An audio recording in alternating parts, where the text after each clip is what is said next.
Hello friends, स्वागत है आपका हमारे यूट्यूब चैनल में। तो आज के इस वीडियो में हम लोग बात करेंगे हमारे नए टॉपिक के बारे में। तो आज का हमारा नया टॉपिक है डॉक्ट्रिन। देखिए, डॉक्ट्रिन का मतलब होता है सिद्धांत।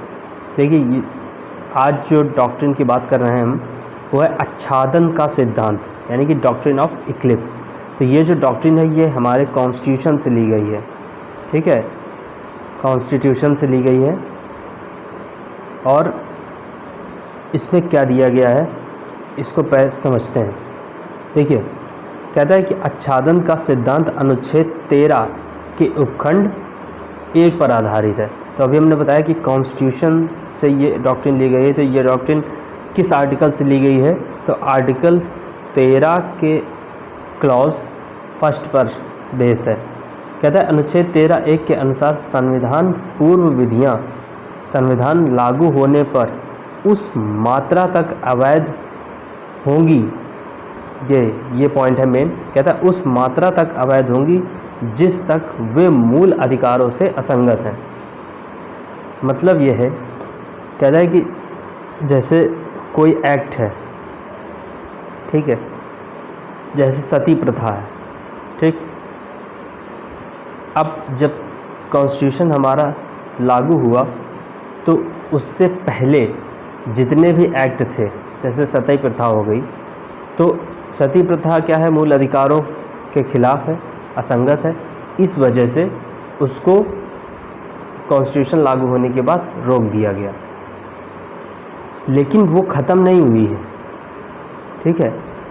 इसमें यही बताया गया कि ऐसी जो विधियां हैं जो संविधान लागू होने से पूर्व चल रही थीं और वो संविधान लागू होने के बाद मूल अधिकारों में असंगत हैं, ऐसी विधियां प्रारंभ से शून्य नहीं होती हैं।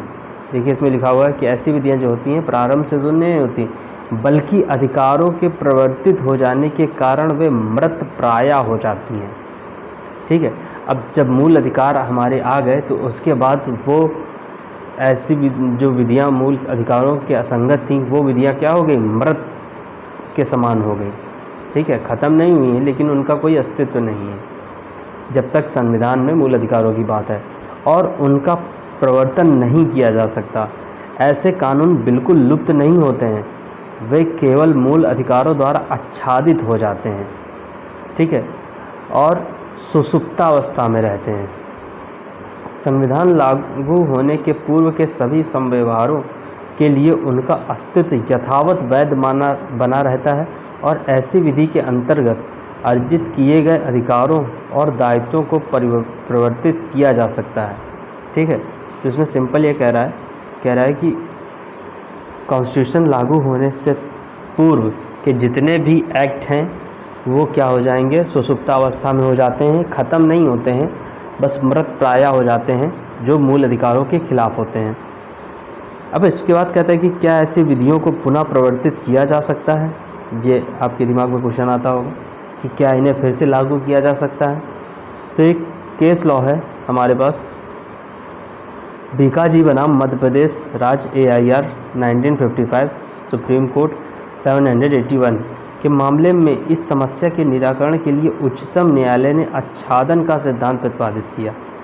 तो एक क्वेश्चन यहाँ से ये भी बनता है कि आच्छादन का सिद्धांत किस केस लॉ में प्रतिपादित किया गया? तो ये कौन सा केस लॉ था? भीकाजी बनाम मध्य प्रदेश राज्य AIR 1955 सुप्रीम कोर्ट 781 के केस में आच्छादन का सिद्धांत सुप्रीम कोर्ट ने प्रतिपादित किया।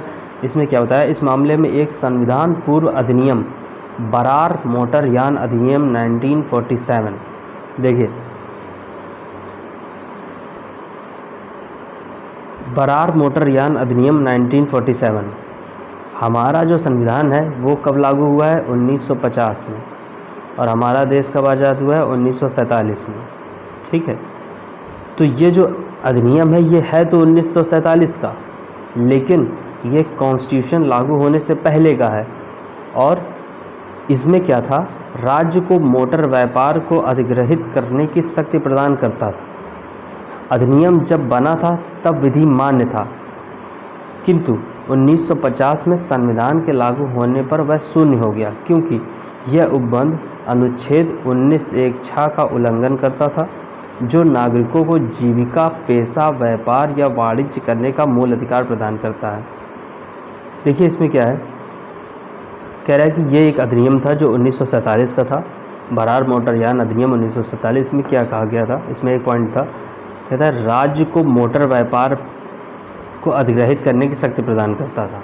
ठीक है, जबकि जब हमारा कॉन्स्टिट्यूशन लागू हुआ तो उसमें ये कहा गया कि जो हमारा आर्टिकल 19(1)(6) का है इसका उल्लंघन करता है। क्यों? क्योंकि इसमें क्या दिया गया है, इसमें कहता है नागरिकों को जीविका, पेशा, व्यापार या वाणिज्य करने का मूल अधिकार प्रदान किया गया, इसलिए इसको आच्छादित कर दिया गया क्योंकि ये मूल अधिकारों के खिलाफ था।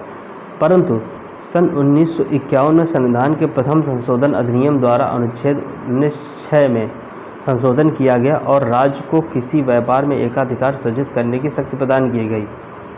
उच्चतम न्यायालय ने यह भी निर्धारित किया कि संशोधन के परिणाम स्वरूप व्रत प्राय विधि पुनः सजीव हो उठी।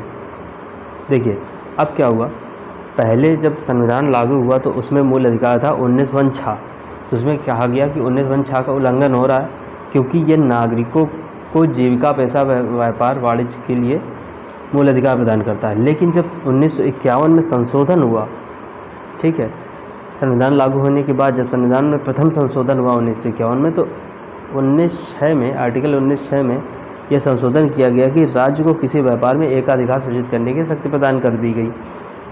तब सुप्रीम कोर्ट ने क्या कहा, तब सुप्रीम कोर्ट ने कहा कि जो पहले एक्ट था, जो पहले अधिनियम था, जो कि आच्छादित हो गया था, जो मृत प्राय में चला गया था, वो पुनः जीवित हो गया। क्यों? क्योंकि उसके ऊपर से जो मूल अधिकारों का आच्छादन था वो हट गया, पुनः सजीव हो उठी, क्योंकि संशोधन ने उस पर से मूल अधिकारों के आच्छादन को हटा लिया और विधि को सभी दोषों एवं अयोग्यताओं से निर्मुक्त कर दिया। ऐसी विधि केवल कुछ समय के लिए मूल अधिकारों द्वारा आच्छादित हो जाती है, किंतु जैसे ही उस पर से आच्छादन हटा लिया जाता है वह सजीव हो उठती है और वह उसी दिन से प्रवर्तनीय हो जाती है। ऐसी विधि को फिर से बनाने की आवश्यकता नहीं होती।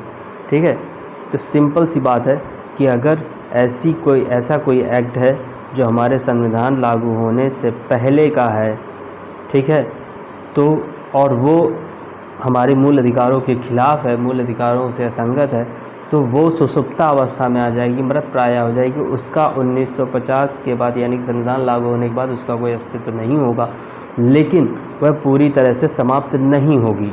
जब उस मूल अधिकार को उस पर से हटा दिया जाएगा, उसका आच्छादन हटा दिया जाएगा, तो वो फिर से जीवित हो जाएगी और उसको दोबारा बनाने की ज़रूरत नहीं है। जो पहले बनी हुई है वही फिर से लागू हो जाएगी। तो सिंपल सी बात है।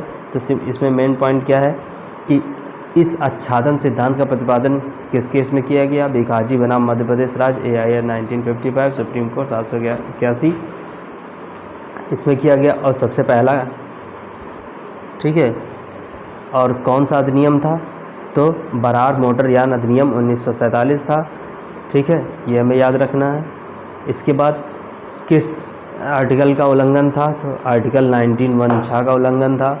और क्या कब संशोधन हुआ? 1951 में प्रथम संशोधन हुआ, जिसमें क्या संशोधन हुआ कि 1906 में राज्य को एक अधिकार व्यापार में प्रदान कर दिया गया। ठीक है, तो उम्मीद करते हैं कि आप लोगों को ये वीडियो पसंद आया होगा। तो आप लोग इस वीडियो को लाइक कीजिए, शेयर कीजिए अपने दोस्तों को, और हमारे चैनल को सब्सक्राइब कीजिए। हम लोग ऐसे ही आप लोगों के लिए नए नए वीडियो लाते रहेंगे। धन्यवाद।